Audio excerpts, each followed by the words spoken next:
ગમે એવું તકલીફ થાય અને આયરના આશરે આવી જાય પછી એનો વાળ વાંકો ન થાય.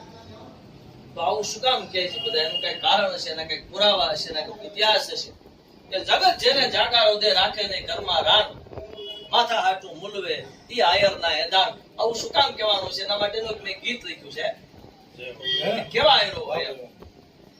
ખોરડા નાના અને એના વડા ખોખારા, ખોરડા નાના અને એના વડા ખોખારા, મોટો ખોખા એના જાદવરાય નું જોર એકે એક આયરો એવા ગજા ગીરનાર ના જેવા.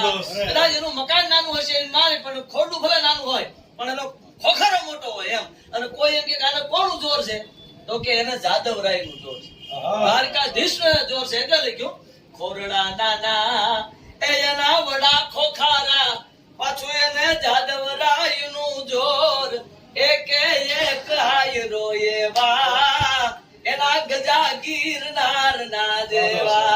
કદાચ 10 જણા સામે આવી ગયા હોય ધર્મ માટે હોય, ગૌત્રી માટે હોય, બેન દીકરી માટે, વાયડે માટે નહીં, બેન દીકરી માટે હોય, કોઈ પણ અઢારે વરણ માટે જયારે ઉભો રહેતો હોય ત્યારે એનું ગજુ છે ગિરનાર જેવું હોય ભૈયાઓ.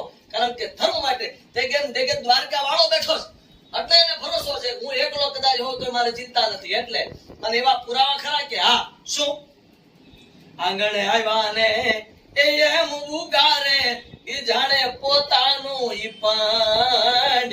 આંગણે આવ્યા ને પાછો એમ ઉગારે એ જાણે પોતાનું ઈ પાંડ. એ માથડા દેતા નમે નહીં એવા, એના માથડા દેતા ઈ કોઈ દી નમે નહીં એવા. ઉરયેડાય ખંડ એકે એક આયરો એવા એના ગજા ગીરનાર ના જેવા. અને પાછા આગળ દાન અને બલિદાન માં જુઓ જામે એવા એના ઈ જાન. દાન અને બલિદાન માં જુઓ જામે એવા એના જાન. એ અન અને એના ધન ને મૂકે, અન અને એના ધન ને મૂકે ઈ બોલ નો ચૂકે ઈ પંખ એકે એક આયરો એવા એના ગજા ગીરનાર ના જેવા.